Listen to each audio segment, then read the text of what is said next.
They set up the paralyzed girl as a joke on a blind date until the single dad CEO took her hand and said, "She's with me." The warm glow of amber light poured over white linen tablecloths. Violin music floated gently through the air, blending with a soft clinking of cutlery and quiet laughter. Couples leaned in toward each other in intimate conversation. The restaurant, a high-end Italian place nestled in the city's uptown district, buzzed with elegance and comfort. Sophie sat alone at a table near the window, her fingers lightly folded in her lap. She wore a delicate floral dress, pale blue with soft pink petals blooming across the fabric. Her blonde hair was tucked gently behind her ears, makeup subtle but carefully done. She sat upright in her electric wheelchair, posture perfect, shoulders slightly tense. Her hazel eyes darted occasionally toward the entrance, then down at the table. This was supposed to be a blind date arranged by her aunt. "A birthday surprise," she had said with a wink. "It's time you stop hiding and let someone see you," she'd added, shoving the dress into Sophie's hands. That morning, "I know people," her aunt had said, "good ones just smile." Sophie had smiled mostly for herself. Hope was a fragile thing, but tonight it flickered. Then came the sound of polished shoes on tile. Too many steps, too loud. A group of young men in designer jackets and casual smirks approached her table. One with licked back hair pulled out the chair across from her and sat down without asking. The others flanked him, standing casually like an audience waiting for a performance. "Are you Sophie?" The one sitting asked with mock enthusiasm. "Wow, you're even prettier than the pictures." She blinked, unsure, then nodded. "Yes, I'm Sophie." "Oh, good." Another chimed in, waving toward the bar. "We were worried you wouldn't show." Before she could respond, a server approached with a small birthday cake, strawberries, and cream. A single candle flickering at the center. "Complaints of your date," the server said, confused but obedient. The young men clapped and cheered exaggeratedly. "Happy birthday, Sophie," one of them shouted, "to the most special girl we've ever met." Then it happened. One of them leaned forward, and with 2 fingers scooped a chunk of the whipped cream from the top of the cake and smeared it across her cheek. Another followed, dabbing a spot onto her forehead. Laughter erupted around her. The cake slipped, tipping into her lap, frosting and crumbs scattering across the fabric of her dress. Phones were out recording, snapping. Someone sang happy birthday in a high-pitched mocking tone. The others joined in. One of the boys called out, "Looking for love." Now that's comedy gold. Their laughter exploded, high and cruel. Sophie sat frozen. The cream stuck to her skin, the cake now a mess on her knees. Her hands trembled on the arms of her wheelchair. She looked from face to face, searching for someone, anyone who wasn't laughing. No one came. At nearby tables, diners had turned to look. A few whispered, some lowered their gazes. No one moved, no one intervened. Her face turned red, a burning mix of humiliation and shock. Tears welled in her eyes, then spilled silently, falling onto the cake that was supposed to be hers. She lowered her head, her hands tightened on the armrests of her chair, knuckles white. Then came a child's voice, clear and piercing in the sudden quiet that followed the cruel song. "Daddy, why is that lady crying while everyone's laughing?" The group paused, their laughter faltered. At a table not far from Sophie's, a little girl with chestnut curls and wide eyes sat, fork in hand, untouched spaghetti before her. She looked directly at Sophie, concern clouding her innocent face. Her father turned to look. Daniel. He was in his early 30s, dressed in a sharp but simple blazer, open collared shirt. He had the calm presence of someone who had seen both wealth and loss. His gaze followed his daughter's, and when his eyes landed on Sophie, on her tear-streaked face, her frosting-stained dress, her trembling form, his expression shifted. He stood without a word. The room held its breath. The young man stiffened as he approached.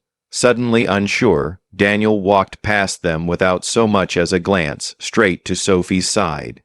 Without asking, he pulled out the chair beside her, sat down, and gently reached for her hand. She looked up, startled. His voice was steady, low, and unshakable. "She's with me." Dead silence.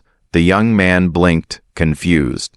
Then slowly realization and fear settled in as they noticed the way people looked at Daniel. Recognition, respect, power. One of them muttered something under his breath. The others backed away, embarrassed and uneasy. Within seconds, they dispersed. Daniel didn't look at them.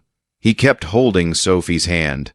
His thumb brushed gently across her knuckles, just enough to let her know she was no longer alone. And for the first time that night, Sophie looked around and saw stillness. No laughter, no whispers, only silence and a hand holding hers. Daniel had not planned to stand up that night. He had told himself this dinner was for Mia, for the memory of someone they both loved but rarely spoke of. He came to this restaurant every year on this date without fail. Not because he needed to remember, he never forgot, but because it was the last place his wife had smiled before fate stole her from him. 3 years ago, a drunk driver ran a red light and changed everything. The crash shattered more than bones. It broke promises. It broke a man who had thought he was strong. Daniel Hart, CEO of one of the fastest growing tech companies in the state, had once been known for his charisma, his charm, his confidence. Now those things were armor. What remained underneath was a quiet man with a haunted look in his eyes, and a daughter who asked too many questions he still could not answer. Was Mommy pretty like me? Did she laugh like that? Why don't you talk about her? He never knew what to say. How do you explain to a child that some grief never lessens? It only hides. Mia was the only reason he had not collapsed entirely. She had pulled him out of bed when the world made no sense. She had handed him crayon drawings and warm hugs like lifelines. She was and would always be his reason. Tonight, she had seen something he had not. A girl crying while others laughed. A girl with frosting on her cheeks and pain in her eyes. And when Daniel had looked into that girl's face, something inside him stirred. Sophie, he did not know her name then, but her expression, wounded, burning with shame, yet somehow still dignified, was painfully familiar. That mixture of raw humiliation and pride, clinging desperately to composure. It was the same expression his wife had the day the doctors told her she would not survive the internal bleeding. He saw the same fire in Sophie's eyes, but where Daniel had once been surrounded by support, Sophie looked abandoned, alone. He had recognized the silence around her, not just in the room, but in her life. The kind of silence that comes from being left behind too many times. What he could not have known yet was that Sophie's story was too close to his own. Just over a year ago, Sophie had been a final year design student. Bright, ambitious, full of sketches and dreams. She had landed an internship at a prestigious interior firm and was on her way to her first client meeting when a drunk driver veered off the road and into her path. The collision left her paralyzed from the waist down. Her parents, already strained and emotionally distant, could not handle the burden. Her father left, her mother grew cold. Within 6 months, Sophie was living with her maternal aunt in a cramped 2-bedroom house. Her aunt did not hide her disdain. "You should be grateful anyone looks at you at all," she would say. Sophie had grown quieter, withdrawn, but she still drew in her sketchbook every night.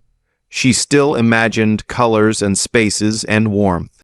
And somewhere deep beneath the pain, she still hoped someone would see her. Not the chair, not the scars, but her. That night at the restaurant, as Daniel looked into her eyes and gently took her hand, he saw more than sadness. He saw strength. He saw someone who had been hurt and still showed up, still tried, that quiet, trembling pride. It was the same flame he had once fallen in love with. He did not know her name, but he would not forget her eyes. Sophie did not know what to expect next. Her breath still trembled, the remnants of laughter and frosting lingering in the air like smoke after a fire. She sat frozen, afraid to look up, unsure whether to flee or disappear entirely. Then came the softness of linen. Daniel leaned in gently, pulled a handkerchief from the inside pocket of his blazer, and without saying a word, dabbed at the smear of frosting still clinging to her cheek. He moved slowly, his touch cautious, like one might approach a wild bird, careful not to startle or overstep.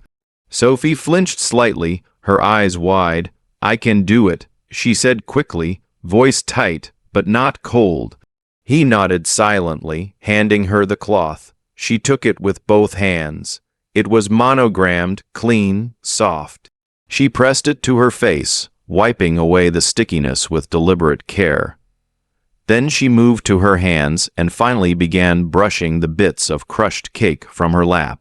Her fingers worked quickly, trying to erase the humiliation, as if the right number of wipes could make the last 15 minutes vanish. Daniel remained standing for a moment, then pulled out the chair opposite her and Saturday. She glanced up at him, confused. "You don't have to stay," she murmured. "I know," he said simply. There was a silence, not awkward, but weighted. He poured her a glass of water from the bottle at the center of the table, then refilled his own. "I'm Daniel," he said after a beat. "And that little girl over there." He nodded toward the booth a few tables away is Mia. "She insisted on spaghetti tonight." "She always wins." Sophie managed a small smile. "I'm Sophie. Nice to meet you, Sophie." She looked down at her lap. The ruined dress, now stained with frosting, clung damply to her knees. She smoothed it absently. "You like Italian?" he asked. "I do," she said, surprised by how steady her voice sounded. "My mom used to make lasagna every Friday night." Daniel smiled. "Then I take it you're not one of those people who skip the bread basket." Sophie chuckled.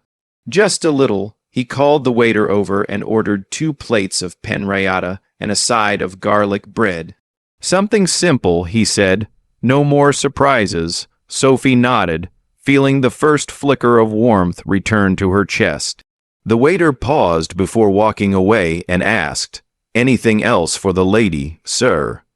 Daniel turned to Sophie, then smiled kindly at the server. "Yes, a small birthday cake, please. Nothing fancy, just something sweet. Today's her birthday." Sophie's eyes widened slightly, her lips parting.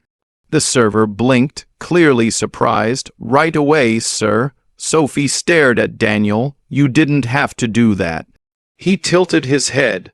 "No one has to be kind, but sometimes it's all that's needed." Around them, the atmosphere had shifted. Few nearby tables had taken notice.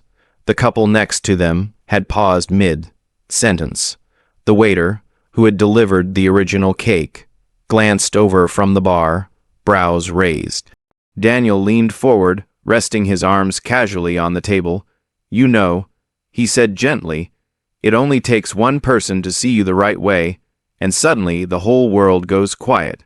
Sophie's breath caught. It was not just what he said, but how he said it, as if he meant it for her and only her. As if he had seen through the frosting, through the chair, through the silence, and still chosen to stay. A moment later, tiny footsteps pattered across the tiled floor. Mia appeared at Sophie's side, clutching a napkin in her small hand. She looked up at her father for permission, then turned to Sophie with a shy smile. "You're so pretty," she whispered, "like Mommy." Sophie's heart cracked. The napkin in her lap was damp now, but not from the water glass. Her hand trembled as she reached for Mia's, her voice just above a whisper. "Thank you." Tears welled again, but this time they were different. They were not born of shame. They were the first tears Sophie had cried in years that came from a place of being seen. The city streets were quieter now. Most of the dinner rush had passed, and the soft amber glow of the street lamps bathed the sidewalk in a sleepy kind of warmth. Sophie wheeled herself slowly away from the restaurant, careful not to make eye contact with anyone passing by. Daniel had offered to call a car. She had declined. "I'll take the bus," she had said politely, her voice too steady to argue with. Now she sat alone at the corner of the block, her back straight, hands folded in her lap. The scent of frosting still lingered faintly on her skin, and the cool night air made the remnants of dried cream on her dress feel stiff and tacky. She held something in her lap, a neatly folded handkerchief. His handkerchief. It was warm from her hands, her fingers curling around it like it was the only thing tethering her to the moment they had just shared. Behind her, soft footsteps approached, then stopped a few paces away. Daniel did not speak. He stood quietly, giving her space, letting her breathe. After a long moment, she finally said, her voice quiet, almost to herself, "Tonight was really nice. Maybe the nicest birthday I've ever had." She didn't turn around. "I think it's the first time in years someone treated me like I was just normal," she added, a wry chuckle in her voice, like a woman, not a pity case.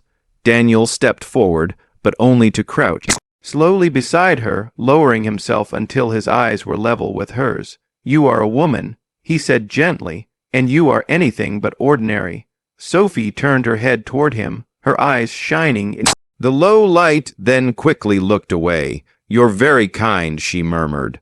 "Too kind, but you don't have to do all this." He tilted his head slightly. "All what?" "This." She gestured vaguely. "Being nice, staying, making speeches, giving me cake." Her voice trembled slightly now, even as she tried to smile. "I've had people come close before, try to play hero. But when things got too real, when I couldn't be the version of me they wanted, they left." Daniel didn't respond right away. Sophie's eyes dropped to the handkerchief in her lap, her thumbs pressed into the fabric. "I believed someone once," she said softly. "I thought maybe I was still lovable. But then he told me he couldn't see a future with a girl in a chair." She took a breath that hitched halfway through. "So I stopped letting people in. It's easier that way." The silence that followed was neither awkward nor empty. It was full, honest. Then, without a word, Daniel reached into the inside pocket of his blazer and pulled out a business card. He didn't hand it to her right away. Instead, he placed it gently on her palm and closed her fingers over it. "I'm not here to rescue you, Sophie," he said quietly. "I've already failed to save someone I loved." Her eyes lifted slowly to meet his. "My wife died in a car accident 3 years ago. Drunk driver. I held her hand and begged her to stay, and still I lost her. I know what it feels like to be completely helpless."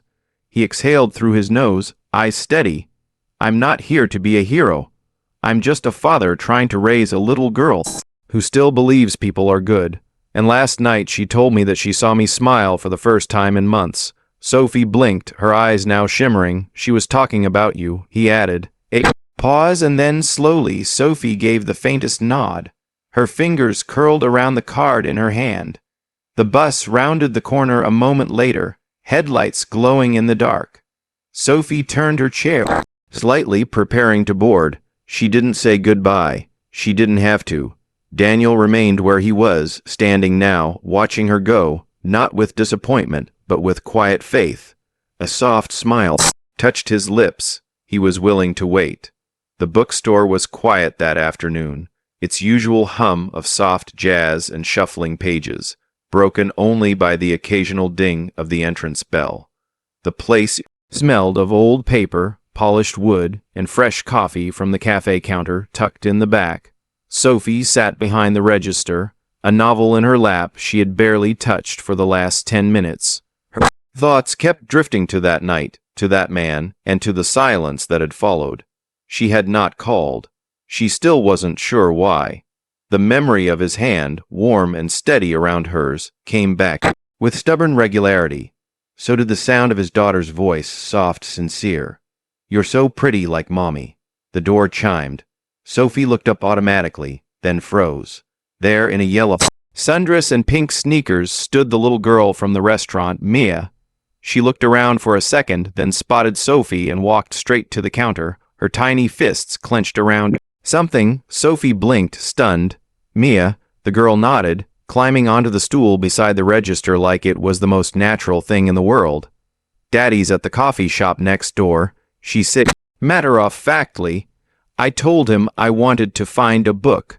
Sophie opened her mouth, then closed it again. Mia extended her hands. Resting in her small palms was a silver wristwatch. Simple, old-fashioned. Its face scratched, the leather strap slightly worn. "I want you to have this," she said. Sophie hesitated. "Mia, I can't. It was Mommy's." Mia interrupted. "Daddy gave it to her when they first met. She wore it every day." Sophie's breath caught. "The day Mommy..." Mia's voice trailed off, but she recovered quickly. "The day she left, the watch stopped ticking. Daddy never fixed it." Her eyes searched Sophie's, but he kept it. Always, even though it made him sad. Sophie reached out slowly, her fingers brushing the worn leather band. Mia gently pressed it into her hand. "Now it's yours," she said, "because Daddy smiled again yesterday." The weight of the watch in Sophie's palm felt heavier than gold. She stared at it, unmoving, until her vision blurred. "I used to have one just like this," she whispered.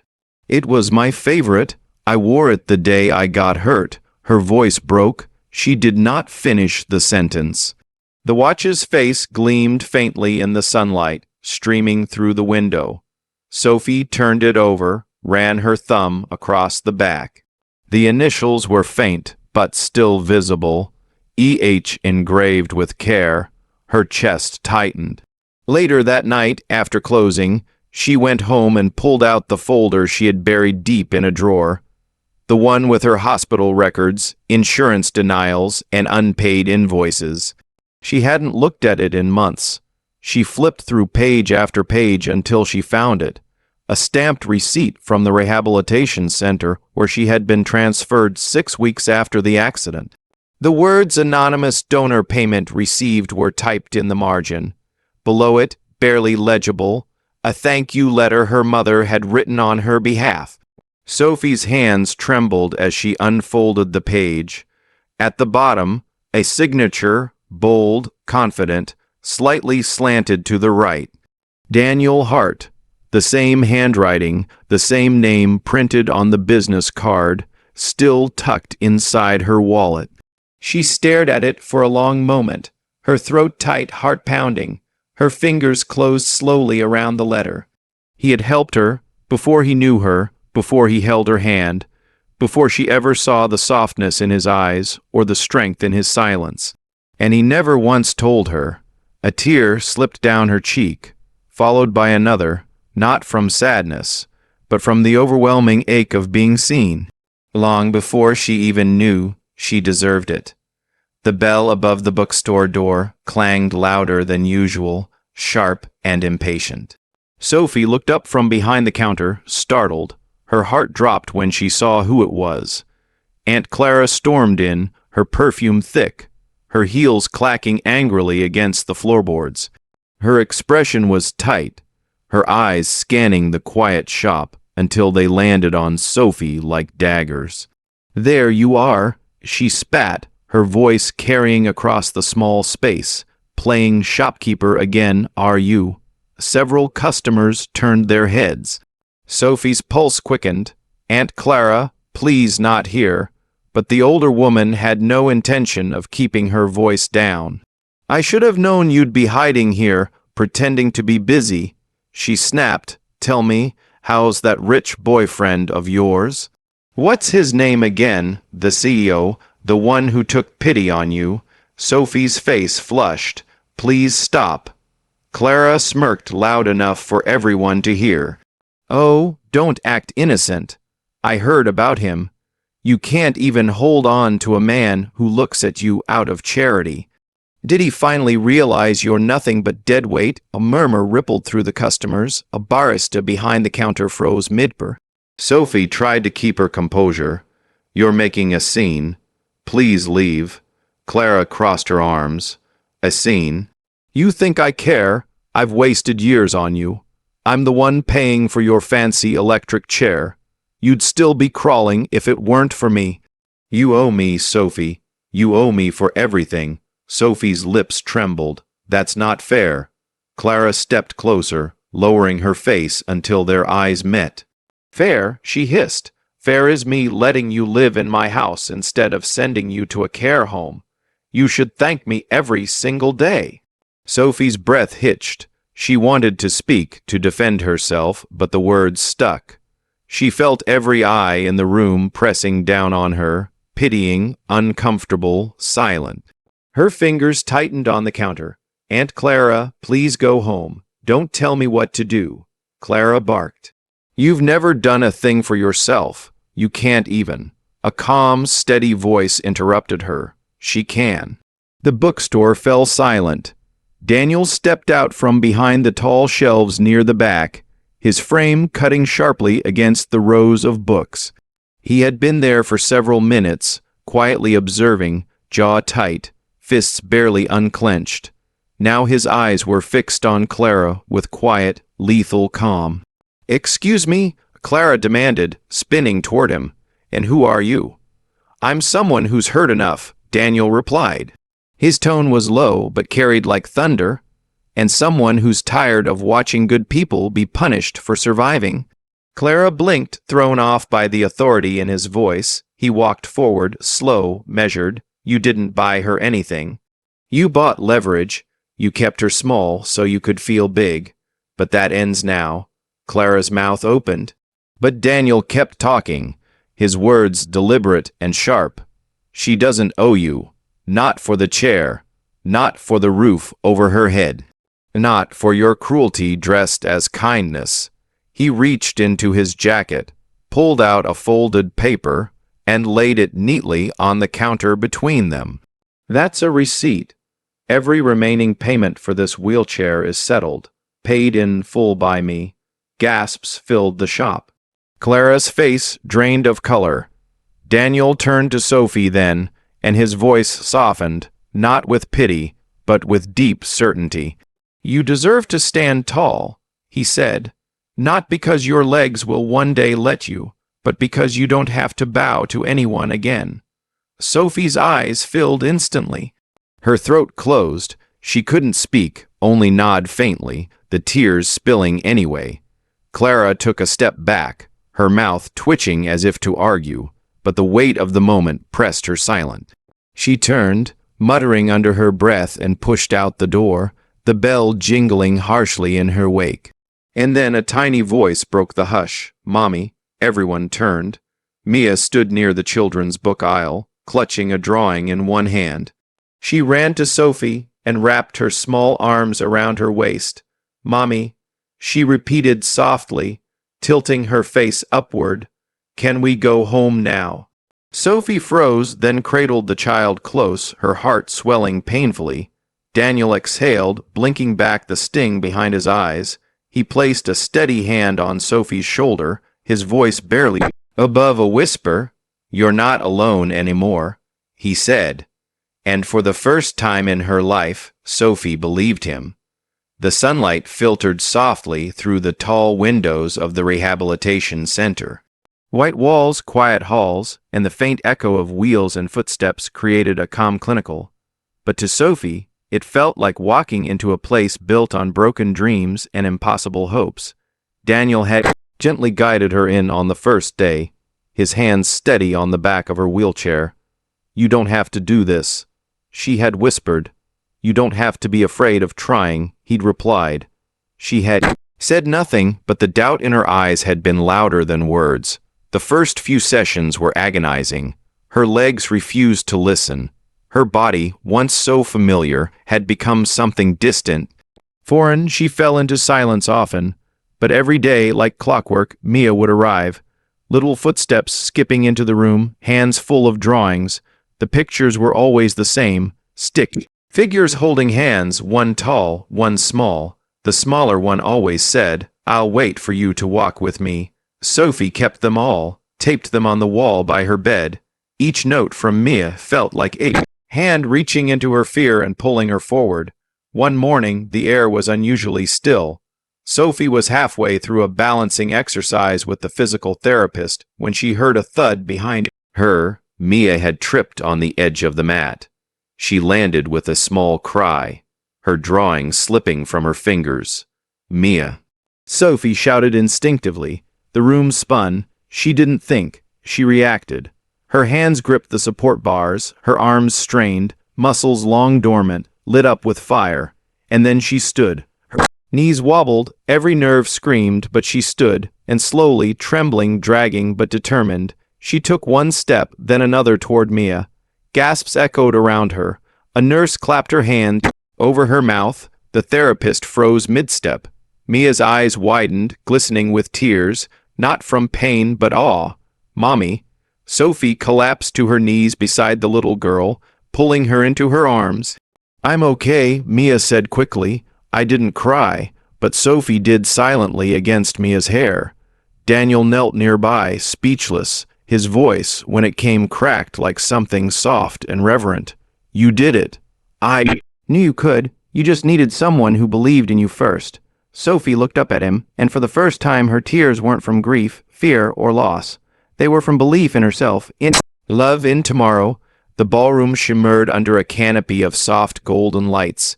Tables dressed in ivory linen surrounded the polished stage where a large banner read, "Together we rise." A gala for road victims and recovery. Daniel stood near the back of the room, greeting guests with quiet confidence, his black tux tailored to precision. But every few seconds, his eyes flicked toward the entrance, waiting. And then she came. Gasps fluttered through the room as Sophie stepped in, slow but steady. One hand clasped in Mia's, her white dress flowed around her like light itself. Her hair, loosely curled, shimmered under the chandelier. The crowd murmured, recognizing her. "That's the girl from the accident last year. She couldn't walk. And now look at her." Mia beamed, her tiny steps in sync with Sophie's. The little girl tugged gently, leading her across the ballroom. Daniel's face softened the moment he saw them. His smile was no longer just one of love, but of pride, of awe. When the MC took the stage and called Sophie's name, she hesitated, but Mia didn't. The child ran forward, grabbed the microphone, and dragged it down to her height. Her voice echoed bright and bold. "This is my new mommy." The room fell silent for a heartbeat, then erupted in applause. Sophie brought her hands to her face, overwhelmed. She hadn't expected this. Not the lights, not the attention, and certainly not what came next. Daniel walked onto the stage, calm and sure, stopping in front of her. In his hands was a small velvet box. "Sophie," he began, his voice carrying over the hushed crowd, "there was a time when I thought my life had stopped. When every clock, every reason to move forward just froze." He opened the box. Inside, nestled in satin, was the same old watch Mia had once brought to Sophie, now fully restored. The hands pointed to a precise time. "The moment we met was when time began again for me." Tears streamed down Sophie's cheeks. Daniel went down on one knee, pulling a delicate ring from the side compartment of the box. "You brought me back. You made me believe again. So today, in front of everyone who's seen us fall, I ask you, will you rise with me forever?" Sophie nodded. She couldn't find her voice, but her tears, her smile, her trembling yes said it all. The room rose in a standing ovation. And as Daniel slipped the ring on her finger, Mia wrapped her arms around both of them, squealing, "We're a family now." In the center of a night built on loss and hope, pain and healing, they stood together, a new beginning, a new time, a new home. If this story touched your heart, you're not alone. Sophie, Daniel, and little Mia remind us that love can bloom in the most unexpected places, and that kindness has the power to rewrite even the most broken stories. If you believe in second chances, healing, and the beauty of unlikely families, make sure to subscribe to Kindness and Love Tales for more heartfelt journeys just like this. Don't forget to like, comment your favorite moment, and share this video to spread love and hope, because sometimes one act of kindness is all it takes to change a life.